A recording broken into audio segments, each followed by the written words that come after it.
নমস্কার বন্ধুরা, সকলকে নতুন একটা ভিডিওতে স্বাগত। বেশ অনেক দিন পরেই আবার ভিডিও নিয়ে আসছি। তো আজকে 16ই আগস্ট। তো আমরা আজকে এসছি সুন্দরবন। আমাদের দুদিন মানে 2 রাত 3 দিনের ট্রিপ। তো এই ট্রিপে আমরা তোমাদের ঘুরে দেখাবো সুন্দরবন। এখন ঘড়িতে বাজে মোটামুটি 10টা মতো। আমরা মানে আমাদের বেহালা থেকে একটা গ্রুপ এসছি এখানে। তো আমরা 25 জনের গ্রুপ আছি। আমরা 6টা নাগাদ বেহালা থেকে স্টার্ট করেছিলাম, আর এইখানে এসে আমরা পৌঁছালাম 10টা নাগাদ। মোটামুটি 4 ঘন্টা মতো লাগলো। আর আমরা এখন আছি ঝড়খালি ঘাটে, ঝড়খালি ফেরিঘাট। এই দেখো ঝড়খালি ফেরিঘাট। আকাশে কিন্তু প্রচুর মেঘ হয়ে আছে, দেখতেই পাচ্ছ তোমরা, যেহেতু বর্ষাকালে আমরা এসেছি। তো ওই আমাদের ওখানে লঞ্চ দাঁড়িয়ে আছে, আমরা লঞ্চের দিকে যাব। তো ভিডিওটা দেখতে থাকো, এনজয় করো পুরো সিরিজটা। তোমাদের পুরো সুন্দরবন ঘুরে দেখাবো।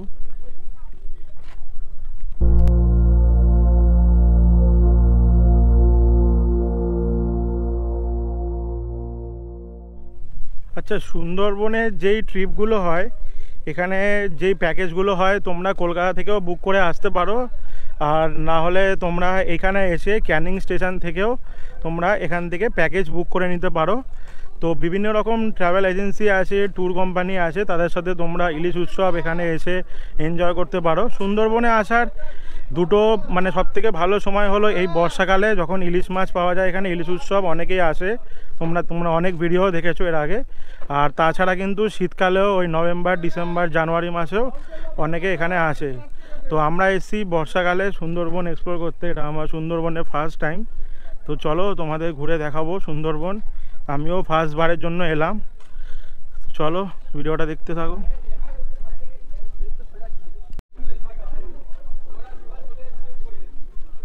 এই হলো ঝড়খালি ফেরিঘাট। আর আমরা এখান থেকেই আজকে আমাদের ফার্স্ট দিনের জার্নি শুরু করব। এই ঝড়খালি ফেরিঘাট ছাড়াও সোনাখালি এবং গদখালি ঘাট থেকেও তোমরা লঞ্চে উঠতে পারো। তো আমাদের লঞ্চ যেহেতু করা ছিল এখান থেকে ঝড়খালি থেকে। ঝড়খালি হলো মোটামুটি ক্যানিং স্টেশন থেকে 40 কিলোমিটার মতো। আমাদের সময় লেগেছে প্রায় 1.5 ঘন্টা মতো ক্যানিং থেকে। তো এই হলো ঝড়খালি ফেরিঘাট। আর এই দেখতেই পাচ্ছ অনেক লঞ্চ এখানে দাঁড়িয়ে আছে। তো এরই মধ্যে এই যে লঞ্চটা দেখতে পাচ্ছ সবাই উঠছে এখানে, এই লঞ্চেই আজকে বলতে আজকে এবং কালকে দুদিন, আমরা 3 দিন এই লঞ্চে আমরা কাটাবো। পুরো সুন্দরবন ঘুরে দেখবো।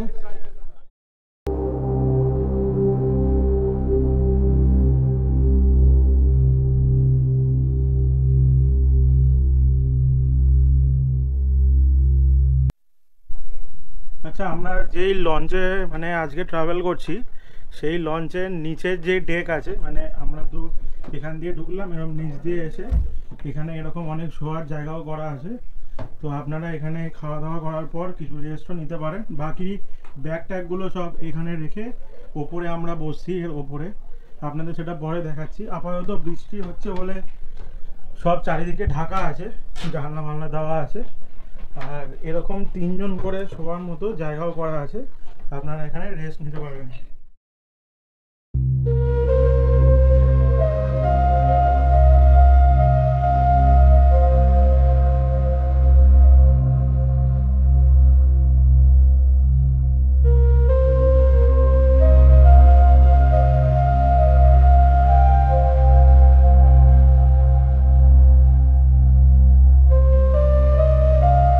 আমাদের লঞ্চ এখন চলতে শুরু করে দিয়েছে। আমরা নদীর ওপর দিয়ে যাচ্ছি।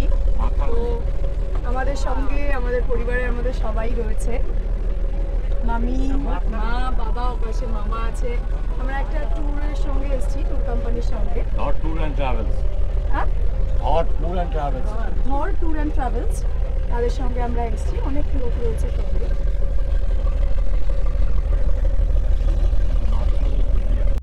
পশ্চিমবঙ্গের দক্ষিণ 24 পরগনার একটি জাতীয় উদ্যান হল সুন্দরবন। ইউনেস্কো দ্বারা স্বীকৃত সুন্দরবনের সমুদ্র উপকূলবর্তী নোনা পরিবেশে সবচেয়ে বড় ম্যানগ্রোভ বনভূমি দেখতে পাওয়া যায়। ভারত বাংলাদেশে জুড়ে প্রায় 10,000 বর্গ কিলোমিটার জুড়ে রয়েছে এই সুন্দরবন। তবে আমাদের ভারতে তথা এই পশ্চিমবঙ্গে রয়েছে প্রায় 3,483 বর্গ কিলোমিটার অংশ। সুন্দরবনে গেলে একদিকে যেমন সুন্দরী গরান, গেওয়া, হেতাল, গোলপাতা গাছ দেখা যায়, তেমনই পর্যটকরা আশা করেন বাঘ দেখার। তবে এই বর্ষার মরশুমে সুন্দরবনে চলে ইলিশ উৎসব, আর সেই কারণেই বহু মানুষ আসেন এই জলের উপর ঘুরে ঘুরে সুন্দরবনের সৌন্দর্য উপভোগ করার জন্য। যদিও সুন্দরবনবাসীদের দাবি, শীতকালে এলে কপাল গুণে হয়তো দক্ষিণ রায়ের দেখা পেলেও পাওয়া যেতে পারে। তবে এই বর্ষায় সুন্দরবনে ইলিশ উৎসবের একটা আলাদাই মজা রয়েছে। তাই 2 রাত 3 দিনের জন্য আমরাও চলে এসেছিলাম সুন্দরবনের সৌন্দর্য উপভোগ করতে এবং ইলিশের স্বাদ নিতে। হ্যাঁ আমাদের ফ্রাই। সকালে আমরা খেয়েছিলাম, আমাদের যেটা টিফিন দেওয়া হয়েছিল, লুচি, সাদা আলুর তরকারি আর সঙ্গে একটা করে রসগোল্লা। তো টিফিনটা আমরা বেশ ভালোই খেলাম। খাওয়ার পর এখন বেশ কিছুটা সময় হয়ে গেছে, তো আমাদের এখন আরেকটা আইটেম আমাদের জন্য রেডি হয়ে গেছে, সেটা হচ্ছে আমুদি মাছ ভাজা। তো সেটা রেডি হয়ে গেছে, প্রায় প্লেটেও রেডি, সার্ভ করা হবে। তো সেটা আমরা খাবো, খেয়ে বলবো কেমন লাগলো।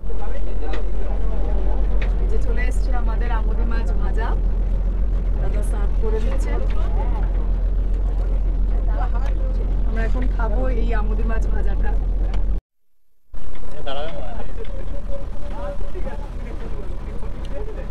খুবই ভালো টেস্ট, সকাল থেকে তো খেয়েই যাচ্ছি। প্রথমে তো লুচি তরকারি খেলাম, তারপরে 1 ঘন্টা মতো হওয়ার পরে আমাদের আমুদি মাছ ভাজা দেওয়া হয়েছে, সেটা খাচ্ছি। আমাদের নেক্সট পয়েন্টও আসছে, চলো নেক্সট পয়েন্টে নেমে তোমার সাথে দেখা হবে।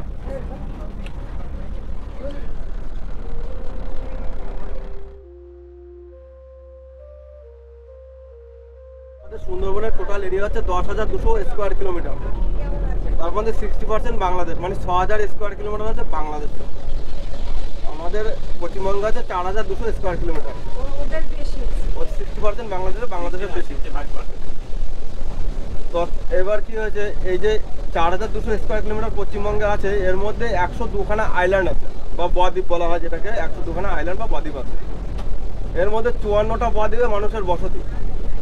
54টা, প্রায় 42 লক্ষেরও বেশি লোক বসবাস করে এই 54টা বদ্বীপে। আর বাকি থাকে 48টা দ্বীপ।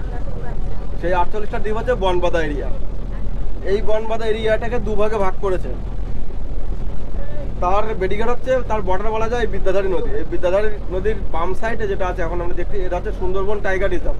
এটা 1973 সালে ডিক্লেয়ার হয়। আর আমরা ডান সাইডে যেটা ফেলে রেখেছি, মানে ঝড়খালির ওপারে যে জঙ্গলটা আছে, ওটা হচ্ছে সুন্দরবন বায়োস্ফিয়ার রিজার্ভ। 1989 সালে ডিক্লেয়ার হয়। সুন্দরবন বায়োস্ফিয়ার রিজার্ভ এরিয়াটা টাইগারের থেকে অনেক ছোট এরিয়া, তাই ওখানে বাঘের সংখ্যা একটু কম। আর টাইগার রিজার্ভটা বড় এরিয়া, এখানে বাঘের সংখ্যা বেশি এবং বাঘ হিংস্র বেশি। বায়োস্ফিয়ার রিজার্ভের এরিয়া থেকে সুন্দরবন টাইগার রিজার্ভ এরিয়ার মধ্যে মাছ কাঁকড়া বেশি পাওয়া যায়। আর মাছ কাঁকড়া যেখানে বেশি পাওয়া যায়, সেখানে মানুষ বেশি মৎস্য শিকার করতে আসে। আর বাঘের হাতে বেশিরভাগ অ্যাটাক হয়। আর যে বাঘ একবার মাংসের স্বাদ পেয়ে যায়, সে শুধু মানুষই খোঁজে, তার হিংস্রতাও বেড়ে যায়। এখন টোটাল আছে 135টা বাঘ আছে মাত্র। যেটা ধরুন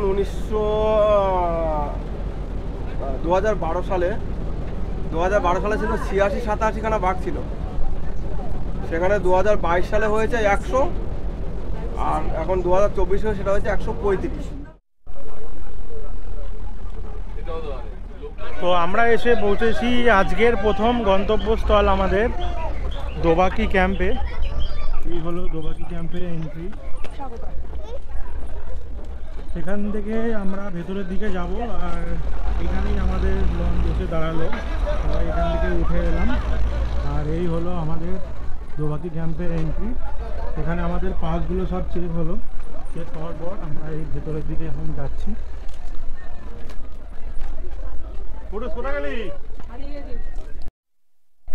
এই দোবাকি ক্যাম্পের কিন্তু দুদিকেই দেখতে পাচ্ছ তোমরা এরকম নেট দিয়ে ঘেরা আছে, যেহেতু এটা সুন্দরবন কোর এরিয়ার মধ্যে পড়ে।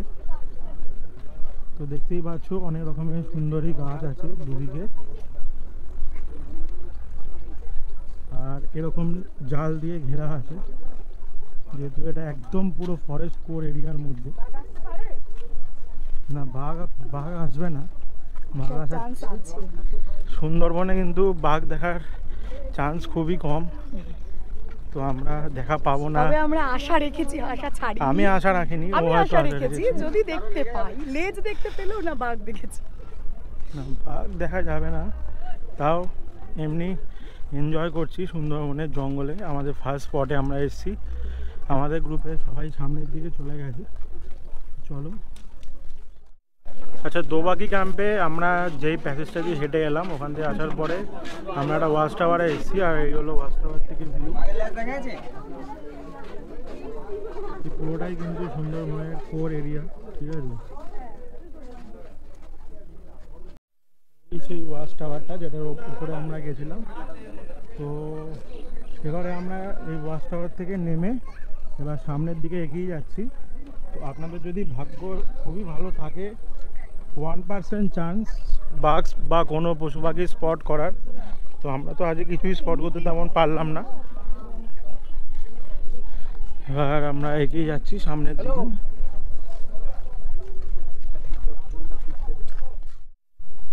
এখানে একটা ছোট মন্দির মতনও আছে, বাঘ দেবতা ও মা বনো বিবি, তাদের মূর্তিও এখানে পুজো করা হয়।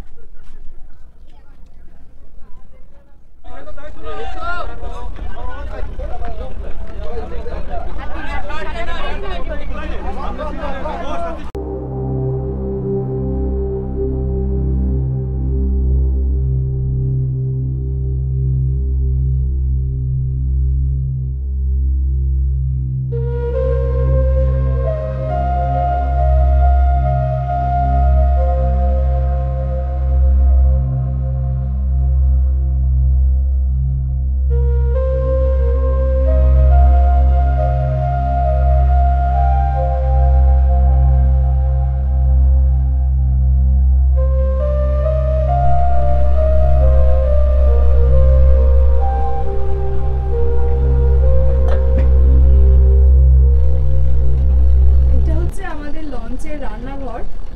এখানে আমাদের দুপুরের মেনু হচ্ছে এখানে চিংড়ি, আর ওপাশটা হচ্ছে ইলিশ। হয়ে এসছে প্রায়, লাস্ট ফিনিশিং টাচআপ চলছে।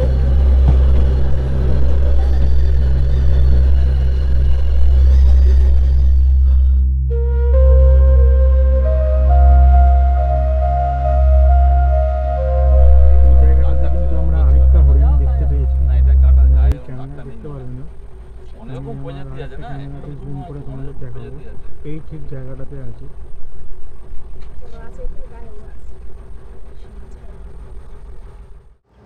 এবার চলবে।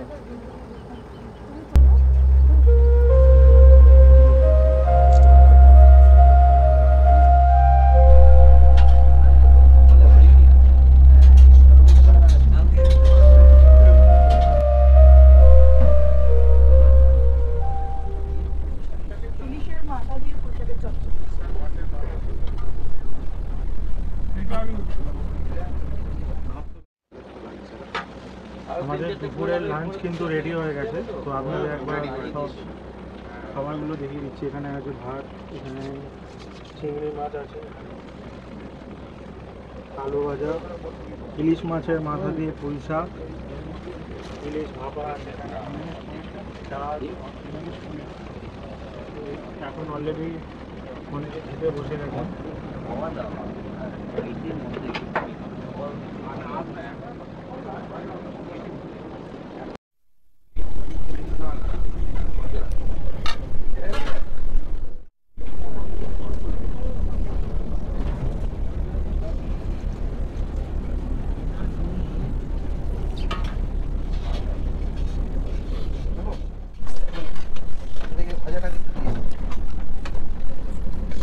আমাদের মেনুতে ছিল ডাল, সবজি ডাল, তারপরে এটা আলু ভাজা, এখানে দিয়েছে পুঁই শাক, মাছের মাথা দিয়ে পুঁই শাক। খাচ্ছি, এর পরের আইটেমগুলো আসছে পরপর।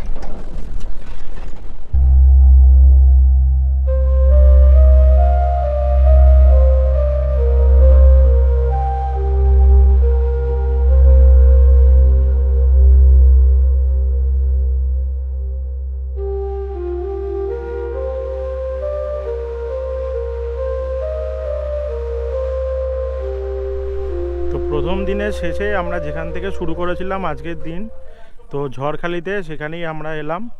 এসে আজকে আমরা রাত্রিবাস করব এই হোটেলে। তো এই হচ্ছে আমাদের হোটেল, এই হোটেলে আমরা কিছু থাকবো ঝড়খালিতে। তো আজকে মতো আমাদের লঞ্চের মানে ঘোরাঘুরি শেষ হলো। তো এখন আমরা রেস্ট করব হোটেলে কিছুক্ষণ, এরপরে সন্ধেবেলা স্ন্যাক্স আছে, আরও অনেক কিছু বাউল গীত ফিত এগুলো সব হবে, বাউল সঙ্গীত। তো সেগুলো আপনাদের দেখাবো ভিডিওতে। আপাতত সকাল থেকে ঘোরাঘুরি অনেক হয়েছে, খুব টায়ার্ড হয়ে গেছি, গিয়ে একটু রেস্ট নেব, নিয়ে তোমার সাথে আবার সন্ধেবেলা দেখা হচ্ছে। তো চলো ভিডিওটা দেখতে থাকো।